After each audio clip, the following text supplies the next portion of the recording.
अस्सलामु अलैकुम नाजरीन, सियासत टीवी के कौमी खबरनामे में आपका इस्तकबाल है। मैं हूं मन्नान जाबरी। सबसे पहले पेश है हेडलाइंस।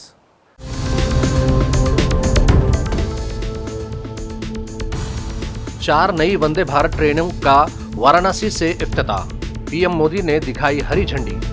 कहा अब गैर मुल्की भी वंदे भारत को देखकर हैरान रह जाते हैं।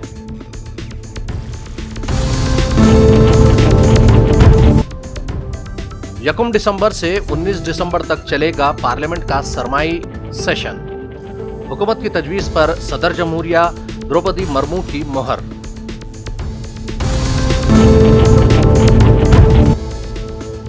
वज़ीर-ए-आज़म मोदी के पास बोलने की ताकत के सिवा कुछ नहीं। बिहार में अजीम इत्तेहाद हुकूमत बनाएगा। कांग्रेस सरबराह खरगे का बयान।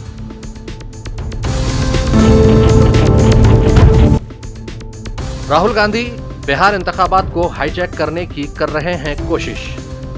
जन स्वराज के सदर प्रशांत किशोर का इल्जाम। वोट चोरी के इल्जाम को भी बनाया निशाना।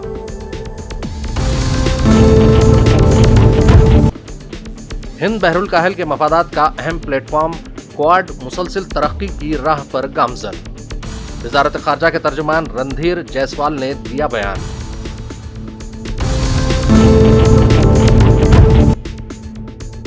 और बाबा सिद्दीकी का कत्ल केस, अहलिया ने इंसाफ की अपील। बॉम्बे हाईकोर्ट में एक अहम अर्जी की दायर।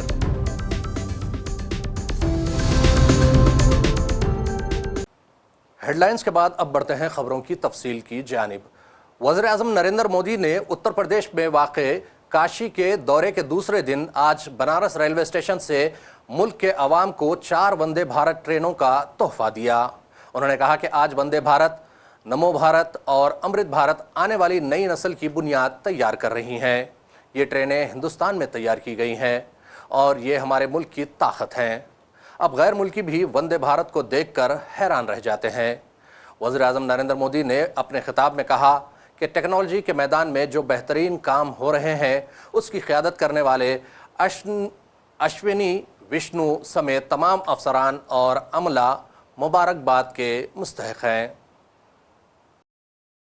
मरकज़ी पार्लिमानी उमूर के वज़ीर किरण रिजिजू के मुताबिक सदर जमहूरिया द्रौपदी मुर्मू ने पार्लियामेंट का सरमाई इजलास बुलाने की हुकूमत की तजवीज़ को मंजूरी दे दी है। यह इजलास 1 दिसंबर को शुरू होगा और 19 दिसंबर तक जारी रहेगा। किरण रिजिजू ने सोशल मीडिया प्लेटफॉर्म एक्स पर पोस्ट में लिखा, हम एक ऐसे तामीरी और नतीजा खैज इजलास के मुंतज़िर हैं जो हमारी जमहूरियत को तक़वियत बख्शेगा और हमारे अवाम को मजबूत करेगा। कांग्रेस की जनरल सेक्रेटरी प्रियंका गांधी ने बिहार में इंतखाबी जलसे के दौरान इलेक्शन कमीशन ऑफ इंडिया पर संगीन इल्ज़ाम लगाते हुए कहा कि जमहूरियत पर हमला हो रहा है। उन्होंने दावा किया कि कमीशन के 3 आला अफसरान ज्ञानेश कुमार, विवेक जोशी और एस सिंधु बिहार में वोट चोरी की साजिश के जिम्मेदार है। प्रियंका गांधी ने अपने खिताब में कहा कि बीजेपी को जब अंदाज़ा हुआ कि अवाम आइन को कमज़ोर करने के ख़िलाफ़ हैं तो उन्होंने वोट चोरी के मंसूबे को मजबूत करना शुरू कर दिया। उन्होंने इल्ज़ाम लगाया कि बिहार में तकरीबन 65 लाख वोटर लिस्ट से नाम हज़फ कर दिए गए ताकि अपोजिशन के हक़ में पड़ने वाले वोट कम किए जा सकें। सदर कांग्रेस मल्लिकार्जुन खरगे ने वज़ीर-ए-आज़म नरेंद्र मोदी और नीतीश कुमार पर तनकीद की। खरगे ने मोदी की जानिब से बिहार में की गई तकरीर को निशाना बनाया और कहा कि हमें कोई डरा नहीं सकता। मल्लिकार्जुन खरगे ने कहा कि वज़ीर-ए-आज़म मोदी के पास बोलने की ताकत के सिवा और कुछ नहीं है। उन्होंने बिहार में इत्तेहादी हुकूमत के अज़्म का इजहार किया है। कांग्रेस के सीनियर लीडर जयराम रमेश ने वज़ीर-ए-आज़म नरेंद्र मोदी के दौरे बिहार से कबल उन पर सख्त तनकीद की और कहा कि एनडीए के 20 साला दौरे हुकूमत के बावजूद वज़ीर-ए-आज़म जब बिहार की सरजमीन पर कदम रखते हैं तो उन्हें सिर्फ कटा यानी बंदूक, सिक्सर और गोली याद आती है, लेकिन रियासत की तरक्की के नाम पर उनके पास सिर्फ झूठे वादे और धोखा व फरेब हैं। जयराम रमेश ने कहा कि आज वज़ीर-ए-आज़म सीतामुढ़ी और बैतिया पहुंचने वाले हैं। ऐसे में बिहार के साथ हुए इम्तियाज़ पर वो उनसे 3 सीधे सवाल पूछना चाहते हैं। वज़ीर-ए-आज़म नरेंद्र मोदी ने बिहार के सीतामढ़ी में इंतखाबी जलसे से खिताब में बिहार हुकूमत और एनडीए की तारीफ में पुल बांध दिए। मोदी ने नीतीश हुकूमत के जरिए मरकजी हुकूमत की जानिब से इमदाद को बयान किया। उन्होंने आरजेडी और कांग्रेस पर शदीद तनकीद की। साथियों, सरकार की नीतियों और निर्णयों का असर हम हर क्षेत्र में देख रहे हैं। साथियों, यही बिहार के राजगीर में पिछले वर्ष महिला हॉकी की एशियाई चैंपियनशिप हॉकी टूर्नामेंट हुई थी। हमारी बेटियां चैंपियन बनी थी। कुछ दिन पहले भारत की बेटियों ने क्रिकेट विश्व कप भी जीता है। ये क्रिकेट के इतिहास में पहली बार हुआ है। 3 दिन पहले ही ये विश्व विजेता हमारी बेटियां दिल्ली में प्रधानमंत्री आवास पर आई थी।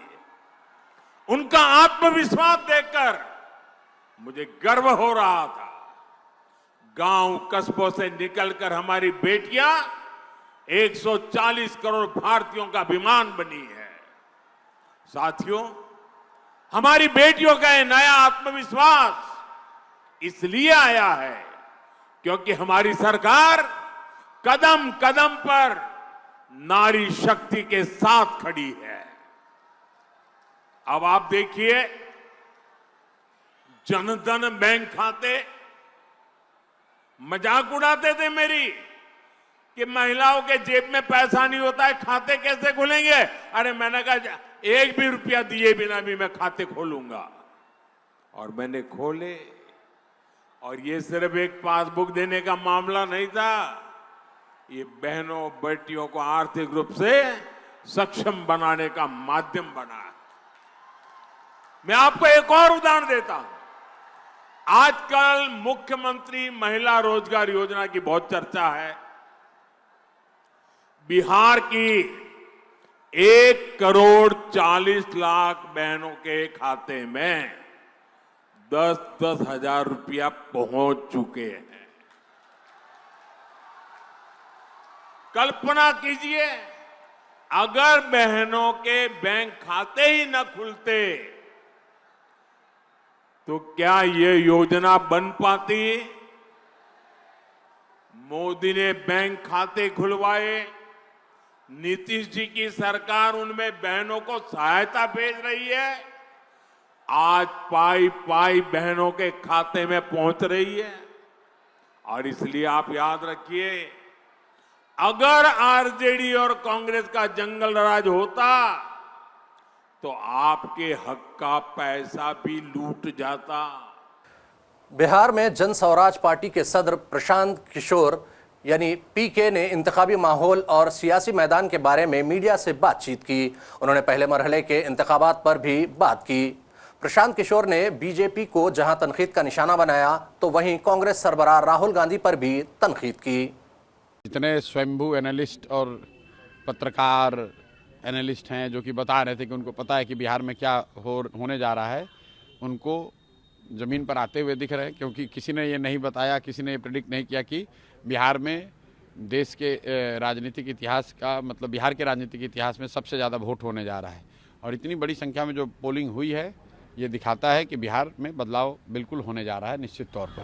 अब प्राइम मिनिस्टर का स्पीच बदल गया है, वो अब गाने गा रहे हैं, कट्टों की बात कर रहे हैं गानों में, वो आरजेडी को कहीं ना कहीं घेर रहे हैं। तो वो घेर नहीं रहे हैं, आरजेडी का डर दिखाकर वोट ले रहे हैं क्योंकि अपने पास कहने के लिए कुछ नहीं है। तो पीछे कई दशकों से जो एनडीए है, भाजपा है, नीतीश भाजपा है, ये लोग का सबसे बेहतर वोट लेने का तरीका रहा है कि लालू जी का डर दिखाओ, जंगल राज का डर दिखाओ और वोट ले लो, ताकि लोग ये कहें कि भाई काम हुआ ना हुआ हो, कम से कम जंगल राज तो वापस नहीं आना चाहिए। लेकिन इस बार वो स्थिति बदली हुई है। प्राइम मिनिस्टर ये जो कह रहे हैं वो शायद उनको ज़मीनी हकीकत इतना पता नहीं चल रहा है। अगर आप ये कह रहे हैं कि जंगल राज नहीं आना चाहिए तो लोग कह रहे हैं ठीक है नहीं आना चाहिए, लेकिन आप क्यों आना चाहिए, जनसुराज आना चाहिए। विकल्प तो एक नया दूसरा है। जब विकल्प नहीं था तब वो प्राइम मिनिस्टर की बात ठीक थी, तब वो काम भी करता था। इस बार वो काम नहीं कर रहा है। राहुल, आप देखिए कि जो प्रवासी मजदूर है, आप लोग तो गांव देहात में यहाँ ज़मीन पर आज पत्रकारिता कर रहे हैं, आप लोग जरा जाकर देख लीजिए कि प्रवासी मजदूर किसको वोट कर रहा है। कल तक तो एनडीए को वोट कर रहा था, वो तो मोदी कर रहा था, आज तो वो नहीं कर रहा है। वो तो बिहार में फैक्ट्री रोजगार चाह रहा है, और अमित शाह कह रहे हैं कि बिहार में तो फैक्ट्री के लिए ज़मीन है नहीं। तो इसका मतलब है कि आने वाले सालों में भी बिहार में फैक्ट्री नहीं लगेगा। अमित शाह ने खुद कह दिया, तो बिहार का युवा उनको क्यों वोट देगा? अगर फैक्ट्री लगाने के लिए सिर्फ गुजरात में ही ज़मीन है तो फिर बिहार का युवा क्यों वोट उनको देगा यहाँ? और ये पूछिए आप लोग कि अगर फैक्ट्री के लिए ज़मीन नहीं है तो ये जो बड़ा बड़ा सड़क सब बना है, जिसमें कि यहाँ पंजाब, आप बंगाल को गुजरात से जोड़ रहे हैं, वो सड़क बनाने के लिए ज़मीन बिहार में कहाँ से मिला?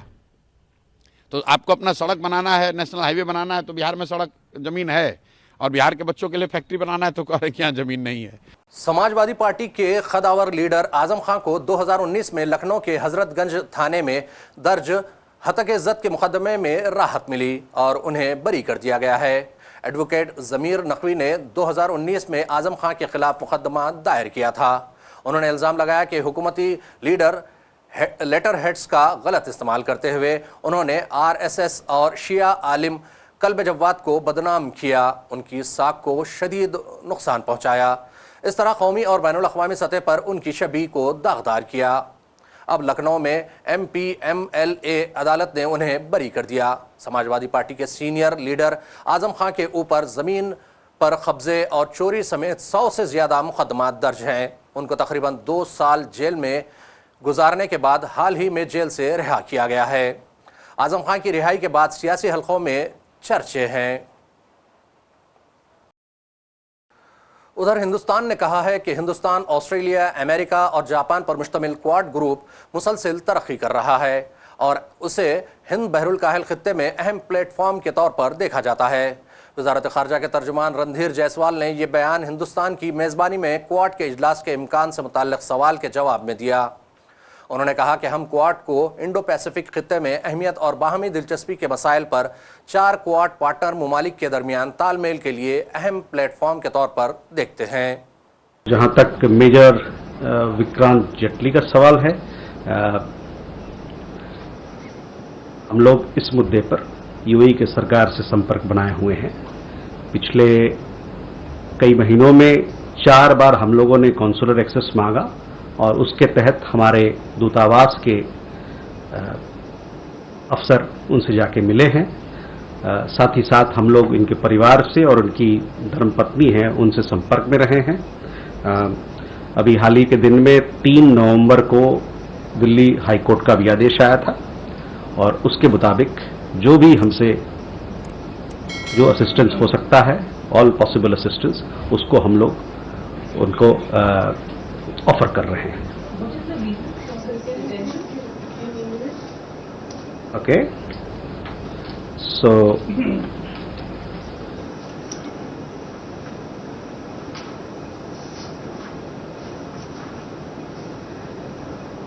on the case of Major Vikrant Jetli, we are in touch with UAE authorities.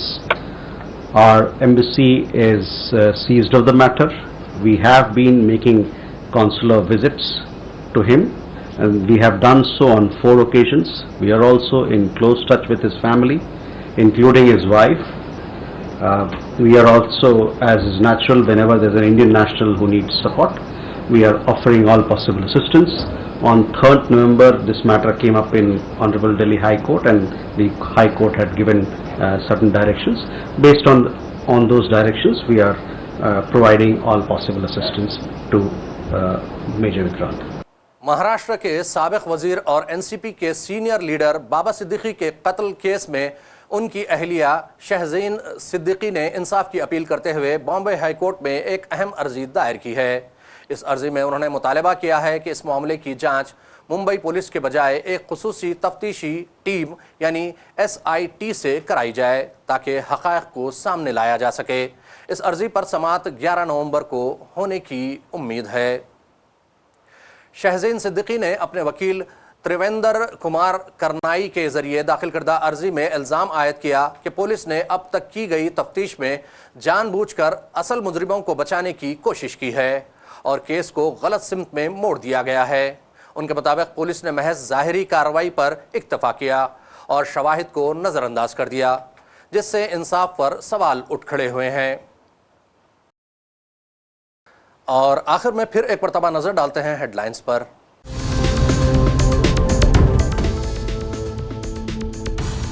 4 नई वंदे भारत ट्रेनों का वाराणसी से इफ्तिताह। पीएम मोदी ने दिखाई हरी झंडी। कहा अब गैर मुल्की भी वंदे भारत को देखकर हैरान रह जाते हैं।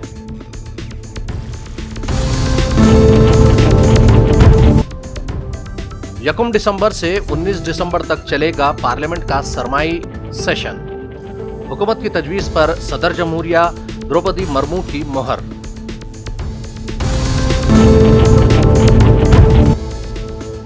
वज़ीर-ए-आज़म मोदी के पास बोलने की ताकत के सिवा कुछ नहीं।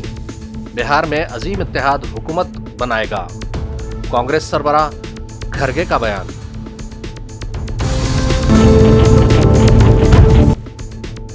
राहुल गांधी बिहार इंतखाबात को हाईजैक करने की कर रहे हैं कोशिश।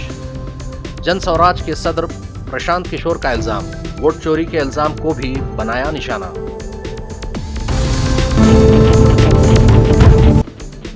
हिंद बहरुल काहिल के मफादात का अहम प्लेटफॉर्म क्वाड मुसलसिल तरक्की की राह पर गामजन।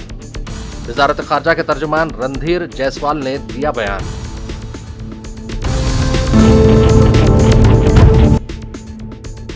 और बाबा सिद्दीकी का कत्ल केस, अहलिया ने इंसाफ की अपील।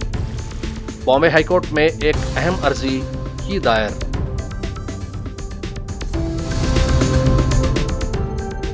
खबरनामे का सिलसिला यहीं इख्तिताम को पहुंचता है। मन्नान जाबरी को सियासत टीवी की पूरी टीम के साथ दीजिए इजाजत और देखते रहिए सियासत टीवी। अल्लाह हाफिज।